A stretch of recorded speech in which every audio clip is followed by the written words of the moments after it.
बिस्मिल्लाहिर्रहमानिर्रहीम। अस्सलाम वालेकुम स्टूडेंट्स। आज जो हमारा नेक्स्ट टॉपिक है दैट इज़ अबाउट फर्टिलाइजेशन। किसके बारे में है?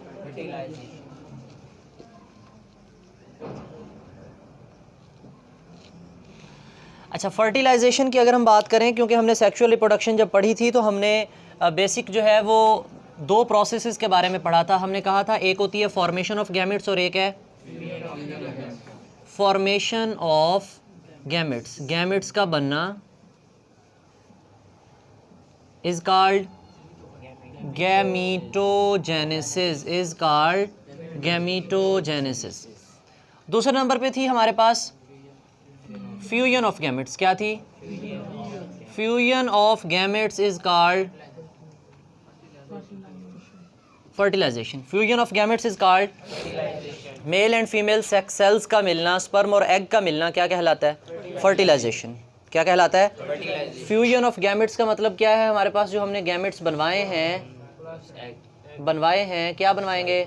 जाइगोट बनवाएंगे। ये भी क्या थे? हैप्लॉइड। ये भी क्या थे? ये क्या हो गए? इस प्रोसेस का नाम क्या है? Fertilisation. Fusion of gametes is called formation of gametes is called गैमीटोजेनेसिस।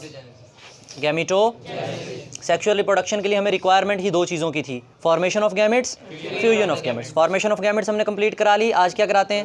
Fusion of gametes, fertilisation कराते हैं। ठीक है, स्पर्म और एग को मिलाते हैं। अब वो कहता है कि हमारे पास दो किस्म की फर्टिलाइजेशन है। एक है हमारे पास एक्सटर्नल फर्टिलाइजेशन, एक है internal fertilisation. External fertilisation,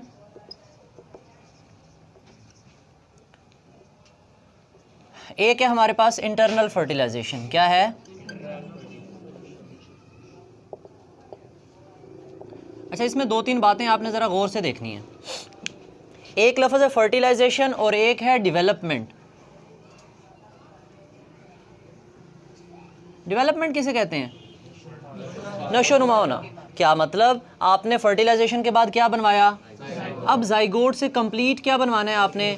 organism बनाना है। तो अब उसकी क्या होनी है? डेवलपमेंट। जाइगोट के बाद पूरा जानदार बनाना क्या कहलाता है? अब कंफ्यूज नहीं हो जाना। कुछ बच्चे कंफ्यूज हो जाते हैं, फर्टिलाइजेशन को डेवलपमेंट से मिक्स कर देते हैं, फर्टिलाइजेशन को डेवलपमेंट से मिक्स कर देते हैं। अभी ज़रा इस चीज़ को क्लियर करता हूँ। बेटा, हमारे पास पहला पॉइंट है external fertilisation. As the name indicate, external. Fusion of gametes कहाँ होगी? आउटसाइड द, मतलब फ्यूजन ऑफ गैमेट कहाँ पर होगी? Outside the body. अच्छा, किसकी बॉडी के आउटसाइड? मेल की बॉडी के भी आउटसाइड। और क्योंकि आमतौर पे जो फर्टिलाइजेशन होती है वो फीमेल की बॉडी में होगी, लेकिन यहाँ पे ना मेल की बॉडी में ना मेल की बॉडी में, तो वैसे ही नहीं हो सकती। अच्छा, फीमेल और मेल को क्या करना पड़ेगा फिर फर्टिलाइजेशन के लिए? वो कहता है कि at the same time male हैं तो वो अपने स्पर्म्स, फीमेल्स हैं तो वो अपने एग्स जो हैं वो at the same time release करेंगे। At the same time release करेंगे। कहाँ रिलीज़ करेंगे बेटा? कौन सा इन्वायरमेंट होगा? इक्वेटिक इन्वायरमेंट होगा। क्या होगा? इक्वेटिक इन्वायरमेंट होगा, वाटर वाला इन्वायरमेंट होगा। कौन सा इन्वायरमेंट होगा? वाटर वाला। याद रखना, एक्सटर्नल फर्टिलाइजेशन हमेशा कहाँ? वाटर में। हमेशा कहाँ? वाटर में। एम्फीबियंस हम कहते हैं कि पानी में भी रह सकते हैं, खुश्की पे भी रह सकते हैं। पानी में क्यों जाते हैं? फर्टिलाइजेशन के लिए जाते हैं। किस लिए जाते हैं? तो तमाम वो जानदार जो आबी हैं, पानी में रहते हैं, उनमें ज़्यादा जानदार ऐसे हैं जिनमें फर्टिलाइजेशन कौन सी है? External. At the same time male भी अपने स्पर्म खारिज करते हैं और डिफरेंट केमिकल सिग्नल्स होते हैं। ठीक है, कुछ फिजिकल सिग्नल्स भी होते हैं। जब फीमेल अपने एग प्रोड्यूस करने वाली होती है, जैसे आपने देखा है ना, मोर अगर मेटिंग के लिए रेडी हो जाएं तो वो अपने पंख शंख फैलाते हैं। ठीक है, तो हर जानदार का एक स्पेसिफिक सिग्नल होता है एग प्रोड्यूस करने का। तो इसी तरह इन जानदारों में भी उनकी फ़िज़िकल सिग्नल होते हैं, उसको देख के मेल और फीमेल को पता चल जाता है इसके अंदर एग रेडी है, इधर स्पर्म रेडी है, तो वो एट द सेम टाइम एक ही जगह पर एक्सक्रीट करते हैं। ठीक है, अब ज़रा देखो, अब पानी में डाल दिया उन्होंने स्पर्म, मिले या ना मिले, ठीक है, ज़ाय होने के चांसेस ज़्यादा हैं, ज़ाय होने के चांसेस। इसका मतलब अब जो हमने गैमेट्स बनवाने हैं, स्पर्म और एग बनवाने हैं, थोड़े बनवाएं ज़्यादा बनवाएं, large number of gametes produce करवाने पड़ेंगे। कैसे प्रोड्यूस करवाने पड़ेंगे? Large amount, large number of gametes. क्यों? क्योंकि ज़ाय होने के चांसेस ज़्यादा हैं, लॉस होने के चांसेस ज़्यादा हैं। दूसरे जानदार जो हैं वो इनके गैमेट्स को एज सच खा भी सकते हैं। ठीक है, as a source of food. Clear? अच्छा, तो इसका मतलब ये जो गैमेट्स हैं ये लार्ज अमाउंट में प्रोड्यूस होंगे, लार्ज नंबर में प्रोड्यूस होंगे। क्लियर? और फर्टिलाइजेशन हो जाएगी inside the body, outside the body. अब फर्टिलाइजेशन हो गई तो क्या बनेगा? जाइगोट के बाद क्या शुरू होनी है? तो डेवलपमेंट कहाँ होगी? इंटरनल या एक्सटर्नल? आउटसाइड। इसका मतलब फर्टिलाइजेशन भी एक्सटर्नल, डेवलपमेंट भी। इस जानदार की ज़िंदगी महफूज है, ये हर वक्त ख़तरे में है, हर वक्त ख़तरे में। कोई दूसरा जानदार इसको खा सकता है, इवन के बड़ी मछलियाँ छोटी मछलियों को खा जाती हैं। बात समझ आई? इसका मतलब ये है अनसेफ है। क्या है? इतनी अच्छी प्रोटेक्शन, एम्ब्रियो को अच्छी हिफाजत, इसलिए इनकी तादाद ही बहुत ज़्यादा बनवाई जाती थी कि कितने के मर जाएंगे, कुछ तो बचेंगे। तो दैट्स वाई इनके अंदर लार्ज अमाउंट ऑफ गैमेट्स हैं। फर्टिलाइजेशन भी एक्सटर्नल, डेवलपमेंट भी कौन से जानदारों में होती है? एक्वेटिक, जो पानी में रहते हैं। उनमें एम्फीबियंस भी आ जाती हैं, उनमें फिशेस, मछलियाँ भी आ जाती हैं, और भी डिफरेंट, फ्रॉग्स एम्फीबियन की कैटेगरी में आते हैं। और भी डिफरेंट हमारे पास एक्वेटिक ऑर्गेनिज्म है जिनके अंदर वाटर में फर्टिलाइजेशन होती है। हम देख लेते हैं बुक में जो एग्जाम्पल्स लिखी होंगी। क्लियर? बस आपने इन्वायरमेंट याद रखना है कि एक्वेटिक में। अब आ जाओ जरा इंटरनल फर्टिलाइजेशन में। As the name indicate, internal का मतलब क्या होता है? Inside the body. इसका मतलब ये है कि इन जानदारों की बॉडी में जो फर्टिलाइजेशन है वो कहाँ पर हो रही है? इनसाइड दी बॉडी, बॉडी के अंदर हो रही है। लेकिन आगे कहानियाँ दो, क्योंकि फर्टिलाइजेशन अंदर होगी, फर्टिलाइजेशन के बाद अगला काम क्या है? अब दो किस्म की डेवलपमेंट, या तो डेवलपमेंट एक्सटर्नल या तो डेवलपमेंट इंटरनल। एक्सटर्नल डेवलपमेंट या इंटरनल डेवलपमेंट। बात समझ आइए? फर्टिलाइजेशन कैसी है? अब जरा देखो, जिनमें डेवलपमेंट एक्सटर्नल है वो कौन से जानदार हैं? हम कहते हैं ऐसे जानदार जो एग लेइंग होते हैं। क्या होते हैं? एग लेइंग, अंडे देते हैं। मुर्गियां हैं, बर्ड्स हैं, ये क्या करते हैं? इनके एग होते हैं पहले फर्टिलाइज, तो फर्टिलाइजेशन बॉडी के अंदर, क्योंकि मेल स्पर्म इंजेक्ट करता है फर्टिलाइजेशन बॉडी के, तो उसके अंदर क्या बन जाता है? वो फिर उस जाइगोट के गिर्द क्या बनाती हैं? एक शेल बनाते हैं। क्या बनाते हैं? शेल। और उसको कौन सी शक्ल दे दी जाती है? अंडे की। एंड दे ले एग। शेल बना के जाइगोट के गिर्द और अंडा दे देते हैं, और उस शेल में फूड भी स्टोर कर देते हैं। उस शेल में किस लिए फूड स्टोर कर देते हैं? For growing embryo, for the development. अब एग प्रोड्यूस करने के बाद उस जानदार की छुट्टी, उस जानदार की आगे ये एग डेवलप हो या अल्लाह दी मर्जी। क्या मतलब?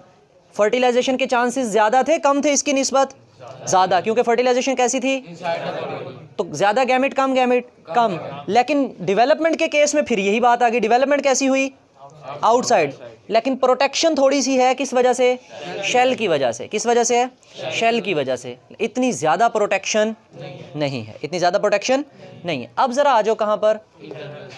इंटरनल फर्टिलाइजेशन में। अच्छा, ये जो पूरी इंटरनल फर्टिलाइजेशन है ये ट्रस्ट्रियल मोड में होती है। किस में होती है? ट्रस्ट्रियल मोड ऑफ लाइफ। ट्रस्ट्रियल किसे कहते हैं? खुश्की वाले माहौल में, लैंड में। ठीक है, ज़मीन के ऊपर जो जानदार रहते हैं वो सारे ट्रस्ट्रियल हैं, खुश्की पे रहते हैं। तो उन तमाम जानदारों में कौन सी फर्टिलाइजेशन है? इंटरनल फर्टिलाइजेशन है। अब यहाँ पे ज़रा देखो कि जो इंटरनल फर्टिलाइजेशन है उसके अंदर डेवलपमेंट भी क्या हो सकती है? आपके पास ना सेकेंड ईयर में एग लेइंग ऑर्गेनिजम्स जो होते हैं, जानदार जो होते हैं, एनिमल्स जो होते हैं, उनको हम कहते हैं ओवीपेरस। क्या कहते हैं? ओवीपेरस। ठीक है, जो they give birth to their young one, जो बच्चे पैदा करते हैं उनको हम कहते हैं वीवीपेरस। क्या कहते हैं? वीवीपेरस। ठीक है, इनमें फर्टिलाइजेशन भी इंटरनल, डेवलपमेंट भी सबसे ज़्यादा प्रोटेक्शन, सबसे मैक्सिमम प्रोटेक्शन कौन दे रहा है? इंटरनल फर्टिलाइजेशन दे रही है, और फिर उसके अंदर भी इंटरनल डेवलपमेंट भी दे रही है। ठीक है, तो जितने भी मैमल्स हैं, जितने भी, अच्छा कुछ मैमल्स ऐसे हैं जो एग लेइंग हैं। क्या हैं? एग लेइंग हैं। जो मैमल्स अंडे देते हैं मैमल्स हैं, तो उनमें डेवलपमेंट इंटरनल और ये सारी चीज़ें इंटरनल होनी चाहिए। लेकिन वो एग लेंगे, वो एक्सेप्शन में चले जाते हैं, वो इस कैटेगरी में नहीं आते, वो भी बताता हूँ। इंटरनल फर्टिलाइजेशन हुई, डेवलपमेंट भी। और वो कहता है कि इस केस में जो नया बच्चा बन रहा है उसको मुकम्मल प्रोटेक्शन प्रोवाइड की जा रही है बाय द मदर। उसकी माँ जो है उसको मुकम्मल हिफाजत दे रही है, उसको फूड दे रही है, हर चीज़ उसकी ज़रूरियात ज़िंदगी पूरी की जा रही है, सेफ़ एंड साउंड है। क्लियर? कुछ ऐसे मैमल्स होते हैं जिनमें फर्टिलाइजेशन भी, डेवलपमेंट भी, लेकिन वो देते क्या हैं? अंडा। देते क्या हैं? जैसे ही अंडा देते हैं 10-15 मिनट बाद अंडे से क्या निकल आता है? बच्चा निकल आता है। इसका मतलब डेवलपमेंट हुई थी, डेवलपमेंट, लेकिन दिया क्या है?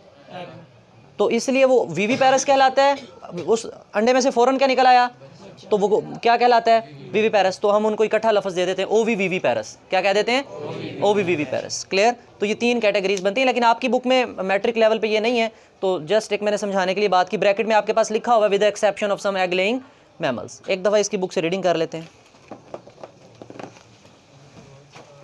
पेज नंबर है बेटा 86। After the fertilisation, after the formation of gametes fertilisation occurs, fertilisation होती है। There are 2 mechanisms by which fertilisation takes place, external fertilisation and internal. In external fertilisation egg cells are fertilised outside the body.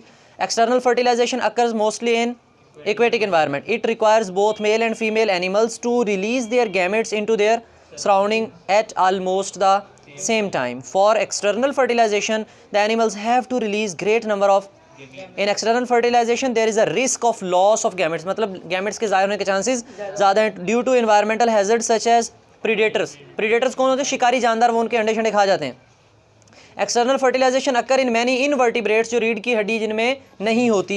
And first 2 groups of the vertebrates, जिनमें क्या आ जाते हैं? Fishes and, total 5 group होते हैं vertebrates के। Fish, amphibians, mammals, birds, reptiles, तरतीब आखिर में मैमल्स आते हैं। ठीक है, तो टोटल 5 होते हैं, तो 5 में से 2 ग्रुप जो है फिशेस एंड एम्फीबियंस, इनमें जो है वो फर्टिलाइजेशन एक्सटर्नल है। चलें, internal fertilisation, egg cells are fertilized inside the reproductive tract of the female. It occurs in reptiles, birds and, वो जो 3 रह गए, such animals provide protection to their developing embryo. After fertilization, reptiles and birds make protective shell around their egg cells and lay them.